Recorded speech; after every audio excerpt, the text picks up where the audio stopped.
thème de cette édition de l'actualité, le traditionnel dépôt de gerbes de fleurs à l'occasion de la commémoration de l'anniversaire de l'armée burkinabé, le 59e. Cette année, le Burkina Faso rend hommage aux militaires tombés pour la défense de la patrie. L'appel du ministre en charge de la défense aux populations et aux soldats dans le reportage à suivre dès le début de ce journal. Les élèves déplacés internes dans le Noubiel et leur scolarisation, comment ont-ils pu trouver une place dans les établissements scolaires dans leur zone d'accueil?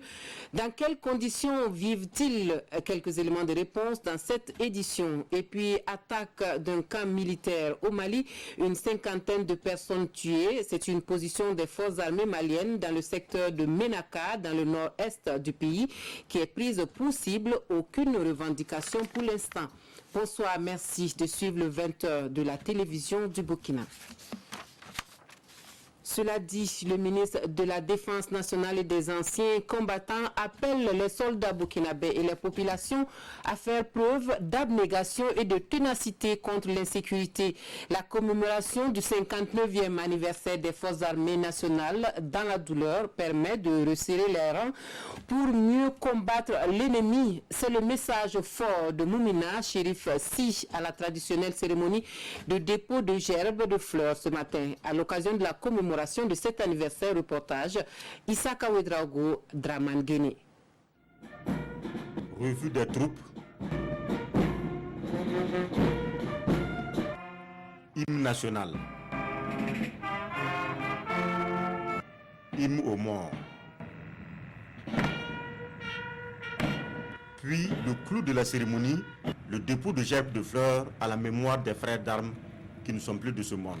Les traditions nous enseignent qu'il faut se rappeler de tous les dévanciers parce que c'est sur cette base que nous construisons aussi bien le présent que l'avenir. Donc cette cérémonie de dépôt de gerbes, c'est nous rappeler les fondateurs de notre armée, nous rappeler de nos frères d'armes qui sont tombés au champ d'honneur, nous rappeler aussi que nous devons laisser quelque chose aux générations futures. Il faut alors perpétuer la mémoire des dévanciers, surtout en cette période de crise. Et la mission incombe à tous, militaires comme civils. Aux soldats, c'est d'être digne, d'être soldat. C'est le vrai mot, être soldat. Et pour la population, je leur demande, le Burkina, il n'y a pas deux, il y a un seul Burkina. Donc, encourageons-nous, encourageons ces soldats pour que nous puissions avoir la victoire très tôt. Ce dépôt de gerbes, c'est l'acte final de la célébration du 59e anniversaire des forces armées nationales.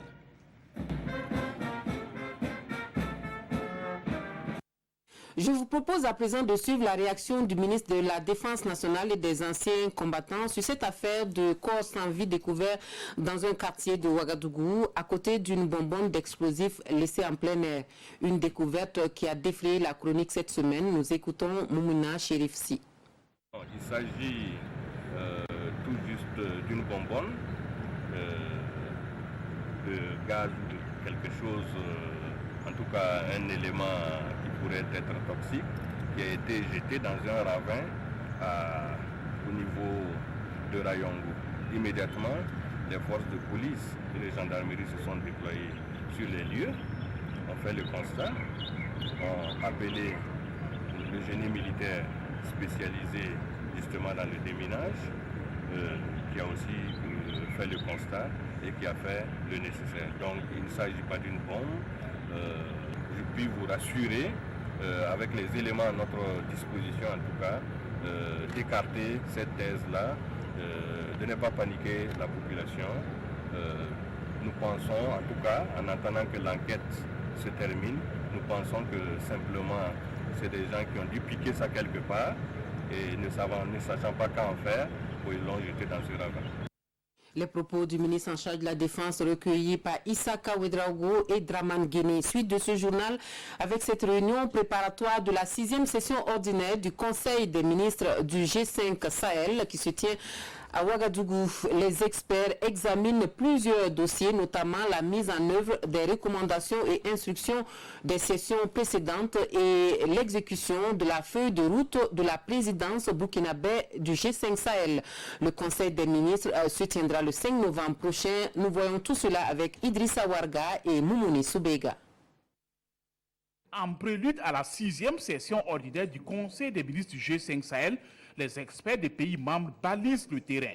L'ordre du jour prévoit l'examen de nombreuses questions, à savoir l'état de mise en œuvre des recommandations et instructions des sessions précédentes et la mise en œuvre du processus d'élaboration du cadre intégré sécurité-développement. Il s'agit essentiellement pour nous, experts, de faire le point au ministre sur notre programme annuel de travail, sur l'exécution du budget, sur les questions relatives à notre renforcement de capacité, donc à notre réorganisation qu'ils ont commandé et qu'ils pilotent. C'est une réunion à mi-parcours. Le Burkina Faso préside actuellement le G5 Sahel et il sera également question d'examiner la mise en œuvre de la feuille de route de sa présidence. Cette feuille de route est assortie d'un plan d'action comprenant 4 priorités, à savoir: premièrement, le renforcement des actions d'opérationnalisation de la force conjointe. Deuxièmement, la mise en œuvre des projets prioritaires. Troisièmement, le renforcement des capacités du secrétariat permanent. Et quatrièmement, le renforcement de la résilience des femmes et des jeunes, la cohésion sociale et les droits humains. Aussi, des actions transversales sont développées pour regrouper les activités diplomatiques et de pilotage. C'est le 5 novembre prochain que se tiendra la 6e session ordinaire du Conseil des ministres du G5 Sahel dans la capitale burkinabé. Et avant de procéder à l'ouverture des travaux préparatoires, une minute de silence a été observée en la mémoire des 54 soldats maliens tombés hier suite à des attaques terroristes. Bilan plutôt satisfaisant pour le Premier ministre au terme de sa visite d'amitié et de travail à Riyad. Christophe Joseph Marie Dabiré a participé aux travaux du Forum sur l'initiative des investissements futurs, rencontré des personnalités et autorités saoudiennes, dont le prince héritier d'Arabie Saoudite, des responsables d'institutions et des investisseurs. Suivant le point à chaud de cette mission avec Roger Kam et Olopoda. C'est un symbole de l'exemplarité de la coopération qui lie le Burkina Faso au Royaume d'Arabie Saoudite. Ce tête-à-tête entre son Altesse le Prince héritier Mohamed Ben Salman et Christophe Joseph Marie Dabiré annonce de nouvelles perspectives pour les deux pays. Le Prince héritier a exprimé la disponibilité de son Altesse royale de continuer à travailler avec le président du Faso qu'il connaît très bien et qu'il a déjà reçu en audience et pour que le développement économique et social du Burkina Faso soit davantage réalité avec la contribution efficace du royaume saoudien. C'est cette volonté de voir l'axe Riyad-Ouagadougou se consolider au double plan diplomatique et économique avec de nombreux projets et programmes de développement qui a guidé les pas du Burkina Faso au forum sur l'initiative des investissements futurs sur invitation des autorités saoudiennes. Il y a d'abord la mise en place de la zone de libre-échange continentale de l'Afrique qui a été signée à Niamey et qui doit rentrer en vigueur à partir du mois de juin 2020. C'est un élément extrêmement important pour le développement des échanges au niveau continental. Et ça donne des perspectives pour ce qui concerne les opportunités de développement et d'investissement au niveau de l'Afrique. Le deuxième aspect, c'est que les questions sécuritaires ont été également évoquées par les chefs d'État. Et le développement économique de l'Afrique ne pourra pas se faire sans le retour à la paix et à la sécurité dans les différents pays. Et de ce point de vue, il apparaît nécessaire pour les pays africains de bénéficier de la contribution efficace de l'ensemble de la communauté internationale. Le renforcement du capital humain et l'accès à des investissements structurants font partie des priorités du Burkina Faso. Ces priorités ont conduit la délégation burkinabé au siège du Fonds saoudien de développement pour faire le point du portefeuille des projets financés par ce bailleur. Pour faire face aux besoins des déplacés internes, le Burkina Faso, par la voix de son Premier ministre, a sollicité le concours du Centre Roi Salman pour le secours et l'action humanitaire pour une une prise en charge adéquate des déplacés internes. Il est indispensable aujourd'hui que nous fassions des efforts pour sortir les populations déplacées internes qui occupent un certain nombre d'établissements d'enseignement dans notre pays, qu'on les aide à se déplacer, à avoir des tentes où ils vont s'abriter en attendant leur retour dans leur village et sur leur terrain de prédilection. Donc de ce point de vue, nous avons sollicité un appui. Il y a également l'aide alimentaire qu'il faut mobiliser et il y a l'aide sanitaire qu'il faut également mobiliser. L'opération des charmes du Burkina Faso à Riyad annonce des perspectives heureuses pour les mois à venir. C'est cet espoir qui donne le sourire au Premier ministre Christophe Joseph Marie Dabiré, qui tire un satisfecit total de son séjour en terre saoudienne. Éducation à présent, et nous restons sur ce chapitre de déplacés internes pour nous intéresser aux élèves déplacés internes dans le Numbiel. La province enregistre un flux important de familles obligées de quitter les régions durement touchées par l'insécurité et avec ces familles, de nombreux enfants scolarisés. Comment ces élèves déplacés poursuivent-ils leur scolarité et dans quelles conditions vivent-ils? Quelques éléments de réponse dans le reportage de Alassane Bani et Hahadi Sandamba. Il est originaire de Barboulé dans le Somme. C'est par coup de chance que cet élève de la classe de terminale a repris le chemin de l'école. Et pourtant, il avait perdu tout espoir de repartir à nouveau sur les bancs. À cause de la situation sécuritaire, il décide de faire l'orpaillage et c'est à Kunkiera, à quelques encablures de bâtier, qu'il va déposer ses valises. Moi, c'est un orpaillage, je suis venu là-bas. Quand on est venu à Bâtier ici, il y a un qui vient de nous, vers chez nous, il travaille depuis bas ou bien c'est depuis ici. Donc on est venu voir le proviseur. Je me suis inscrit.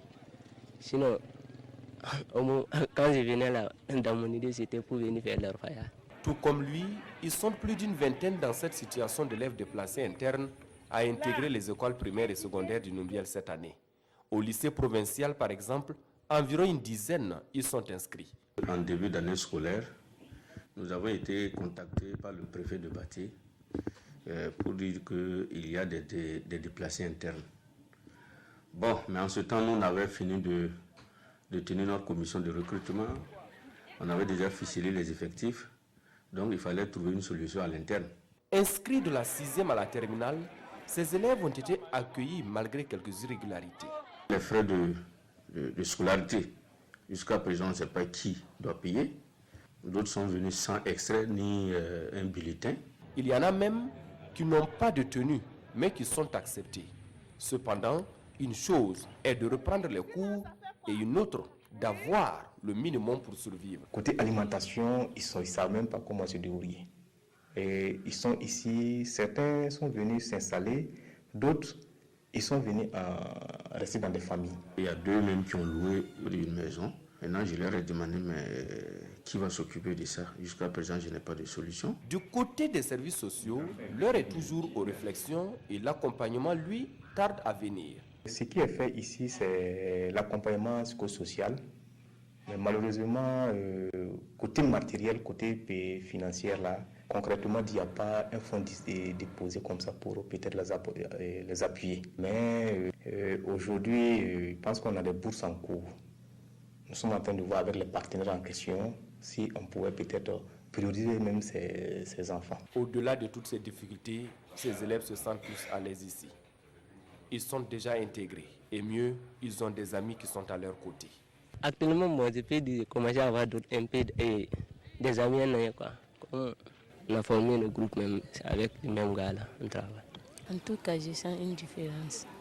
Parce que ici, là, je suis en l'aise. Mais si c'est à Guibo, là, en tout cas, il y a les dérangements. À 12 ans, eux aussi sont des déplacés internes. Nés dans la commune rurale de Pensa, dans la région du Centre-Nord, ces jumeaux sont obligés de reprendre la classe de CM1 à l'école primaire publique de Midebdo, toujours dans le Numbiel. On veut là-bas, là. Le jeudi vient tuer les gens. On fouille pour venir ici. Ici c'est bon, là-bas c'est pas bon. Le jeudi, ne fait pas ici. Ils ont un peu de problème par rapport aux autres élèves. et les autres le mettre les acteurs depuis le CE2. Donc bon, ils n'ont pas la même manière de voir les choses. Bon, par rapport à eux, ils n'ont pas fait cours l'année passée. Dans la circonscription d'éducation de base de Midebdo, au total, 12 élèves déplacés répartis dans 5 écoles ont été accueillis pour cette année scolaire. Mais il faut reconnaître qu'il y a le CP1, on ne les a pas trop pris en compte parce que comme là, c'est des enfants qui viennent de commencer d'intégrer le système, on n'a pas pu les comptabiliser parce qu'ils sont venus s'inscrire comme tous les autres enfants d'ailleurs. Et pour faciliter l'intégration de ces déplacés, les enseignants et l'ensemble du corps d'encadrement ne cessent de mener des sensibilisations auprès des enfants, nous confie le chef de la circonscription d'éducation de base de Midebdo. Pour ce qui est de leurs conditions de vie, tous appellent à la solidarité afin que ces élèves, du primaire comme du secondaire, puissent terminer l'année dans de meilleures conditions. Nous restons dans le sud-ouest pour parler agriculture. La région est une zone de production par excellence de tubercules au Burkina Faso. La commune rurale de Kamti est le fief du manioc dans la région et c'est là que nous nous arrêtons pour vous présenter un producteur modèle. Avec une production annuelle d'environ 100 tonnes de manioc, Tontinoté Sib arrive à tirer largement son épingle du jeu. Son portrait avec Alassane Bani et Hahadi Sandamba. Cette année encore, Tontinoté Sib bénéficie de l'aide des jeunes de son village pour la récolte. Depuis maintenant une décennie, c'est comme ça ici à Wakianao, un village situé à quelques encablures de Kamti.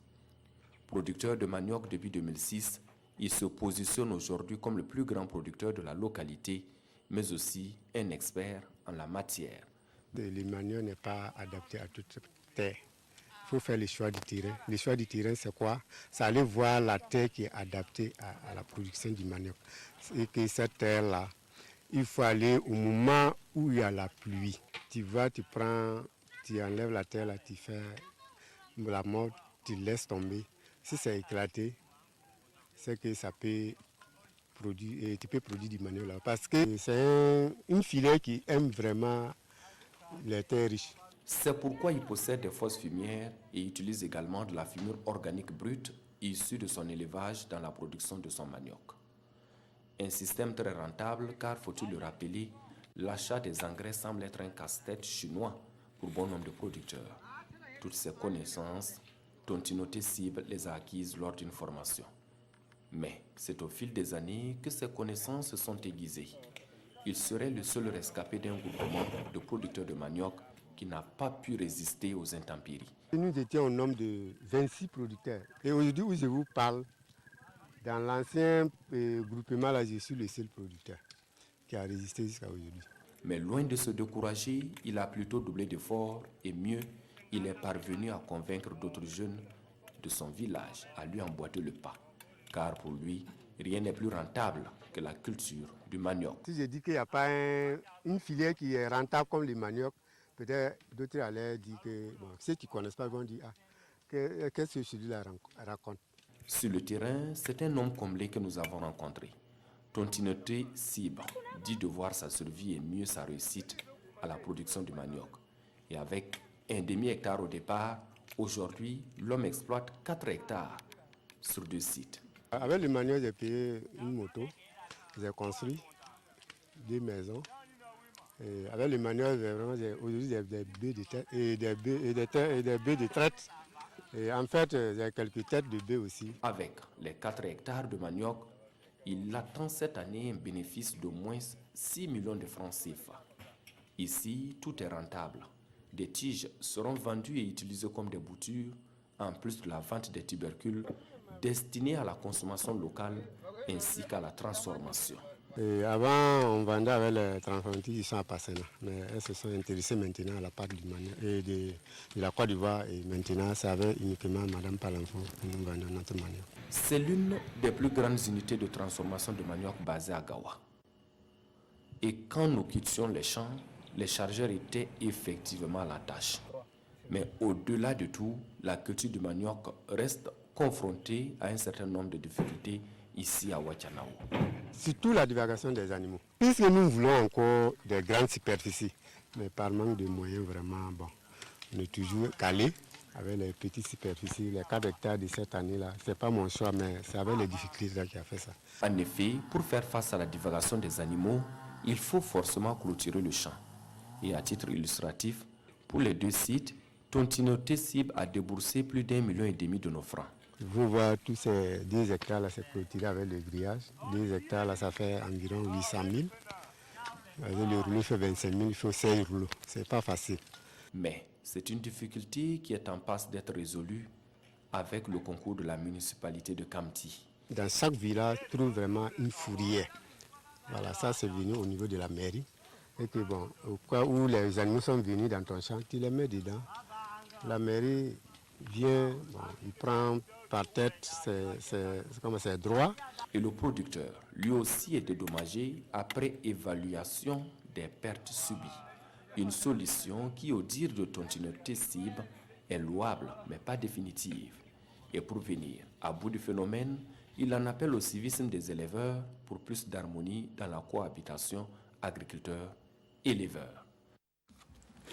Mais ces bons rendements de Tontinoté cible ne doivent pas faire oublier cette autre préoccupation majeure dans le monde agricole qui est l'utilisation des pesticides par les producteurs. Le ministère en charge de l'agriculture qui prône une gestion rationnelle et sécurisée des produits phytosanitaires partage avec les journalistes les questions liées à la réglementation et à la commercialisation des pesticides au Burkina Faso.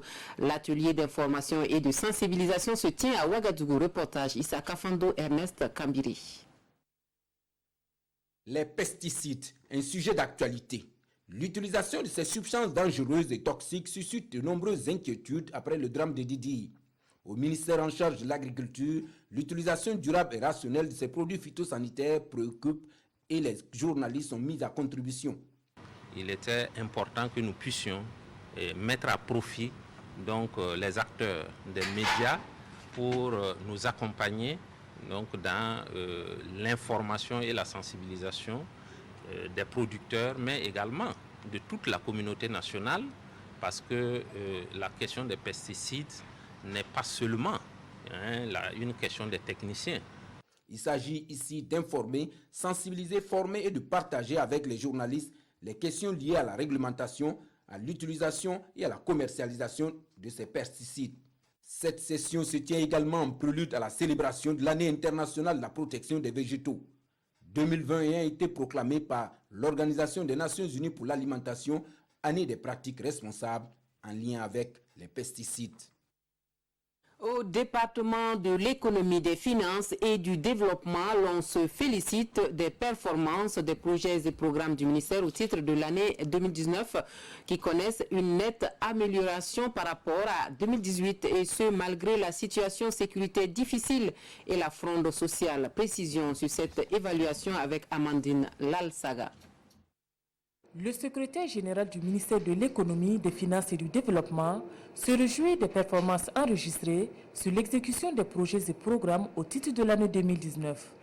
À la date du 30 septembre, on enregistre 54,2% de taux d'exécution physique contre 46,08% pour l'année 2018. Une performance qui est relativement bonne puisque elle est à la date d'aujourd'hui comparée à la même date en 2018, elle est en progression. Et au niveau financier, au niveau des dépenses qui étaient prévues pour réaliser ces activités, nous sommes à 59,2%.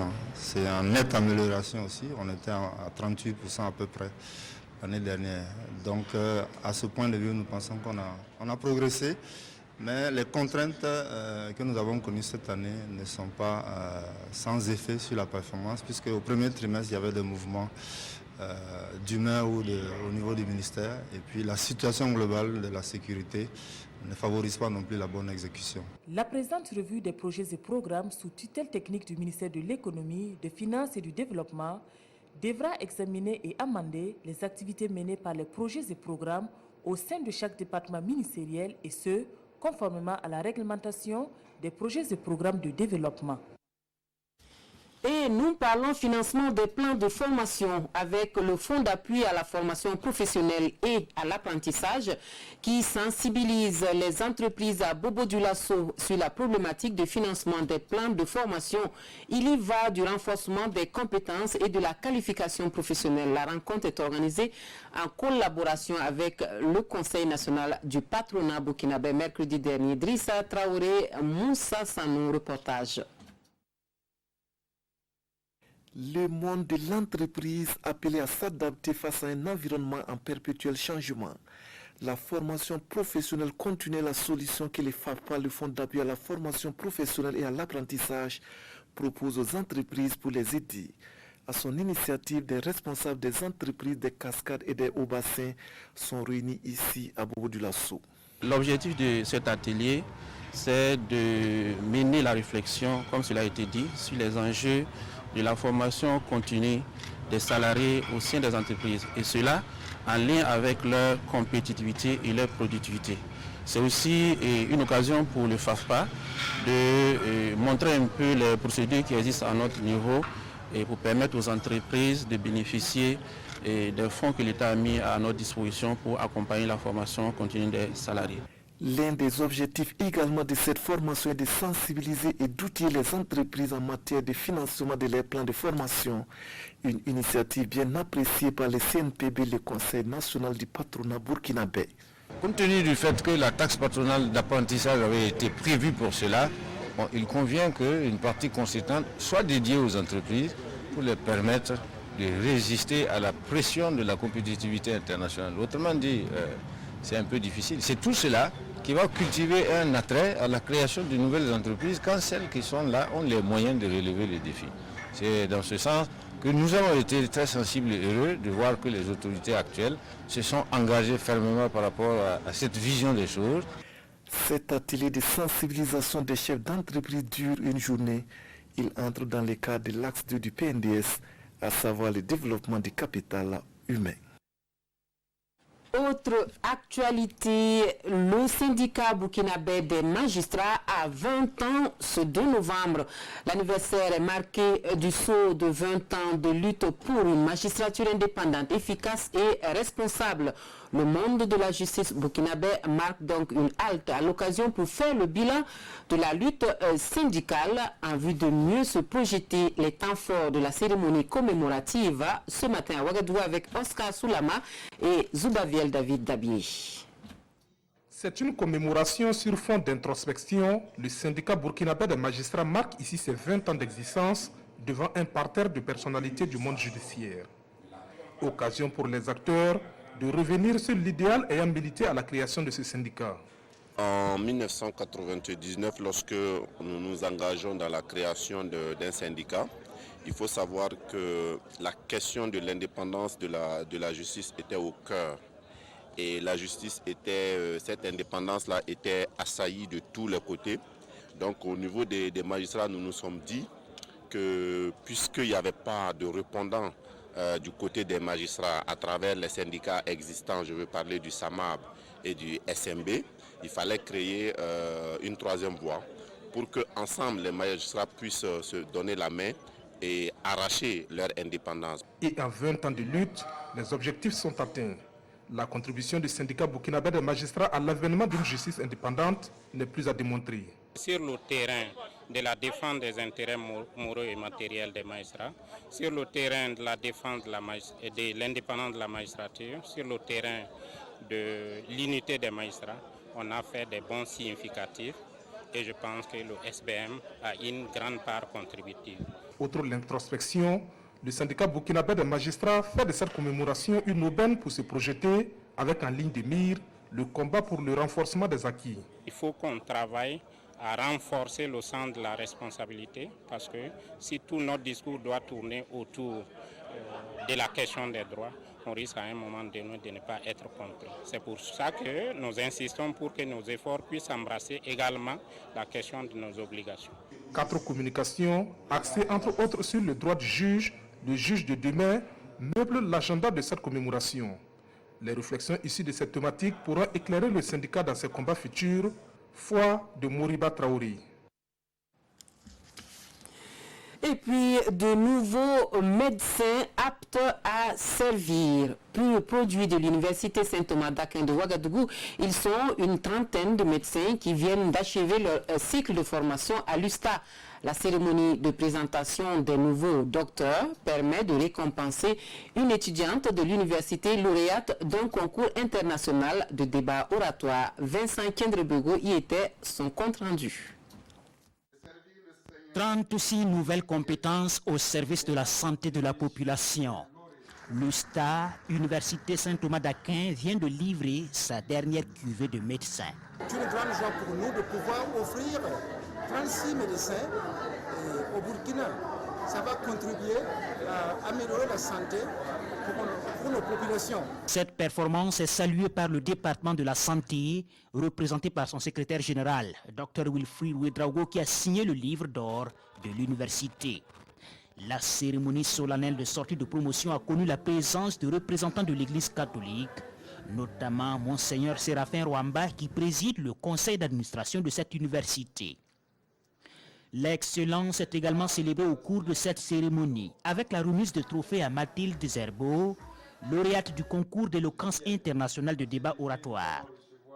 Étudiante en 6e année de médecine à l'USTA, Mathilde Deserbo a remporté 2 prix, le prix de la révélation et celui du public, lors de ce concours récemment organisé par l'Université Paris 1 Sorbonne et l'Agence universitaire de la francophonie. L'exploit est ici salué. Créé depuis 2004, l'USTA se positionne aujourd'hui comme une référence dans l'enseignement supérieur privé au Burkina Faso. En sport et pour les nouvelles du Tour cycliste international du Faso, voici la 9e étape avant de redescendre à Ouagadougou pour le bouquet final. La caravane du Tour a pris la route Bobo-Dioulasso-Diebougou pour 133,3 km et c'est le Burkinabé Bachirou Nikiema qui franchit le premier la ligne d'arrivée à Diebougou après 2h53 minutes 35 secondes, soit une vitesse horaire de plus de 46 km/h. Retour sur cette étape avec Salif Ouedraogo. L'étalon Bachirou Nikiema sort les sabots à Diebougou et signe une deuxième victoire d'étape du Burkina. Des hauteurs de la ville de Sia, le peloton effectue une plongée ce matin dans la Bougouriba, au sud-ouest, notamment à Diebougou, la cité de la Terre Blanche. Une étape longue de 133 km 300. Contrairement à l'étape de Dédougou, le Burkina Faso est offensif. 3 coureurs burkinabés dans le groupe de 8 hommes de tête. À Kélesso au premier sprint intermédiaire, l'éléphant Abou Sanogo se montre plus gros et plus fort devant l'étalon Suleiman Kone, avant donc de franchir le fleuve Bougouriba. C'est le coureur de Global Cycling Team, Luc van der Waal, qui trouve les ressources nécessaires pour décrocher le deuxième point chaud à Diarkadougou devant Abdoulaziz Nikiema. À l'avant du peloton, l'Angola recule la course et garde les hommes de tête dans le viseur. À 25 km de la ligne d'arrivée, les 8 hommes sont rattrapés. Pour le troisième sprint intermédiaire, Abdoulaziz Nikiema allume la flamme de l'espoir à Niesso et lance la fusée Bachirou Nikiema à Diebougou. Le meilleur burkinabé fait parler sa puissance et enrhume partenaires et adversaires. Il est suivi du Hollandais Peter Max et du Belge Pieter Boel. Temps mis 2h53 minutes 35 secondes, soit une vitesse moyenne de plus de 46 km/h. Il y a un Rwandais qui est sorti et puis en ce moment nos jambes ne s'adonnaient pas. Et puis il y a un Burkinabé, Yerbanga Salif, qui a essayé de me financer 400 mètres de l'arrivée et puis je suis sorti par finir avec un Allemand. Puis c'est terminé par le sprint. Je suis remporté. Suleiman Kone réalise le meilleur coup et récupère le maillot rose des épaules du Suisse Jonas Doring. Le maillot vert reste le bien de Bachirou Nikiema et l'Angolais Manuel Antonio Dario défilera sur le boulevard de l'Indépendance avec le jaune. Voilà, et puis l'actualité sportive à l'étranger avec les Springboks d'Afrique du Sud, champions du monde de rugby. À Yokohama, au Japon, où se jouait la finale du mondial, les Sud-Africains ont battu les Anglais 32-12, offrant pour la troisième fois donc le titre à la nation arc-en-ciel des box supérieurs et plus adroits. L'Afrique du Sud sur le toit du monde du rugby. Les Springboks ont remporté face à l'Angleterre leur troisième Coupe du Monde 12 ans après leur dernier sacre qui avait été également acquis face aux Anglais. Décevant dans cette finale, le 15 de la Rose n'a rien pu faire face à la puissance des Sud-Africains qui s'imposent largement 32-12. Une victoire aussitôt célébrée dans les rues de Johannesburg et partout en Afrique du Sud. Avec désormais 3 Coupes du Monde en poche, les Springboks sont avec la Nouvelle-Zélande l'équipe la plus titrée.